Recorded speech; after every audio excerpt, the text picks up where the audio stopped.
Brooklyn, tree-lined streets, the bridge, churches and cemeteries everywhere, and candy stores. A small boy helps a bearded old man across the street and says, "Good Sabbath." The old man smiles and empties his pipe on the boy's head. The child runs crying into his house. Stifling heat and humidity descend on the borough. Residents bring folding chairs out onto the street after dinner to sit and talk. Suddenly it begins to snow. Confusion sets in. A vendor wends his way down the street selling hot pretzels. He is set upon by dogs and chased up a tree. Unfortunately for him, there are more dogs at the top of the tree. "Benny, Benny," a mother is calling her son. Benny is 16 but already has a police record. When he is 26, he will go to the electric chair. At 36, he will be hanged. At 50, he will own his own dry cleaning store. Now his mother serves breakfast, and because the family is too poor to afford fresh rolls, he spreads marmalade on the news. Ebbets Field. Fans line Bedford Avenue in hopes of retrieving home run balls hit over the right field wall. After 8 scoreless innings, there is a roar from the crowd. A ball sails over the wall and eager fans jostle for it. For some reason, it is a football. No one knows why. Later that season, the owner of the Brooklyn Dodgers will trade his shortstop to Pittsburgh for a left fielder, and then he will trade himself to Boston for the owner of the Braves and his 2 youngest children. Sheepshead Bay, a leathery-faced man laughs heartily and hauls up his crab traps. A giant crab seizes the man's nose between his claws. The man is no longer laughing. His friends pull him from one side while the crab's friends pull from the other. It is no use. The sun sets. They are still at it. New Orleans, a jazz band stands in the rain at a cemetery playing mournful hymns as a body is lowered into the earth. Now they strike up a spirited march and begin the parade back to town. Halfway there, someone realizes they have buried the wrong man. What's more, they weren't even close. The person they buried was not dead or even sick. In fact, he was yodeling at the time. They return to the cemetery and exhume the poor man, who threatens to sue, although they promise to let him have his suit cleaned and send them the bill. Meanwhile, no one knows which person is actually dead. The band continues to play while each of the onlookers is buried in turn, on the theory that the deceased will go down the smoothest. Soon it becomes apparent that no one has died, and now it is too late to get a body because of the holiday rush.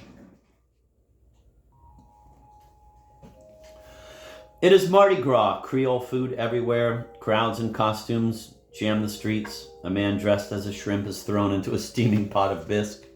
He protests, but no one believes he is not a crustacean. Finally, he produces a driver's license and is released. Beauregard Square is teeming with sightseers. Once Marie Laveau practiced voodoo here. Now an old Haitian conjure man is selling dolls and amulets. A policeman tells him to move on, and an argument begins. When it is over, the policeman is 4 inches tall. Outraged, he still tries to make an arrest, but his voice is so high that no one can understand him.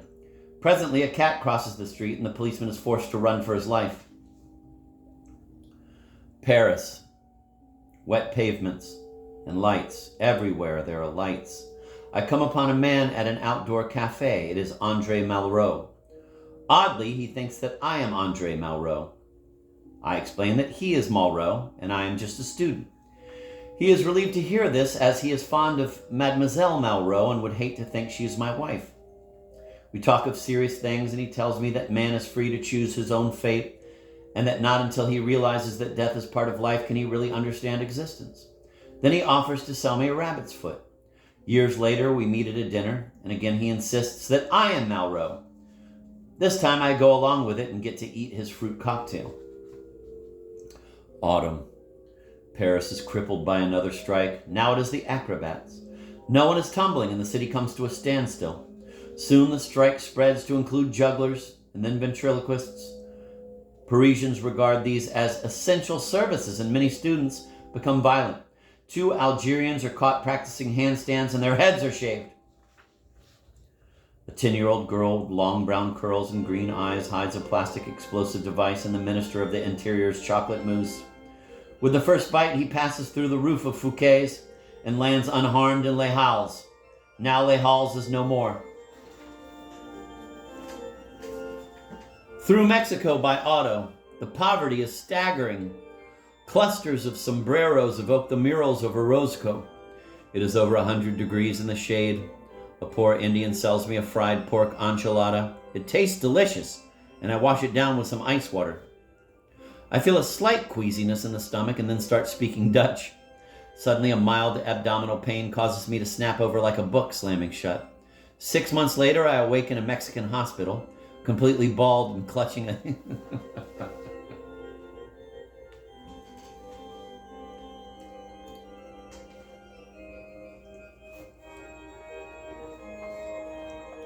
Suddenly, a mild abdominal pain causes me to snap over like a book slamming shut. 6 months later, I awake in a Mexican hospital, completely bald and clutching a Yale pennant. It has been a fearful experience, and I am told that when I was delirious with fever and close to death's door, I ordered 2 suits from Hong Kong. I recuperate in a ward full of many wonderful peasants, several of whom will later become close friends. There's Alfonso, whose mother wanted him to be a matador. He was gored by a bull and then later gored by his mother. And Juan, a simple pig farmer who could not write his name but somehow managed to defraud ITT out of $6 million. And old Hernandez, who had ridden beside Zapata for many years until the great revolutionary had him arrested for constantly kicking him. Rain. 6 straight days of rain. Then fog.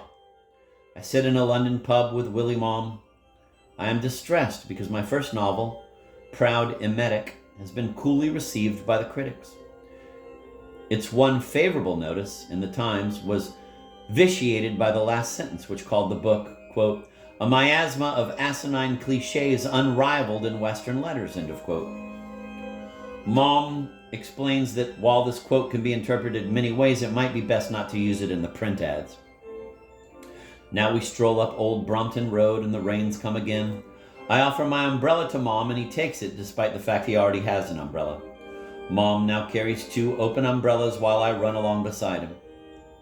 One must never take criticism too seriously, he tells me. My first short story was harshly denounced by one particular critic. I brooded and made caustic remarks about the man. Then one day I reread the story and realized he had been correct. It was shallow and badly constructed. I never forgot the incident, and years later, when the Luftwaffe was bombing London, I shone a light on the critic's house. Mom pauses to buy and open a 3rd umbrella. In order to be a writer, he continues, one must take chances and not be afraid to look foolish. I wrote The Razor's Edge while wearing a paper hat. In the first draft of Rain, Sadie Thompson was a parrot. We grope. We take risks. All I had when I began of human bondage was the conjunction and. I knew a story with and it could be delightful. Gradually the rest took shape. A gust of wind lifts Mom off his feet and slams him into a building. He chuckles. Mom then offers the greatest advice anyone could give to a young author. At the end of an interrogatory sentence, place a question mark. You'd be surprised how effective it can be.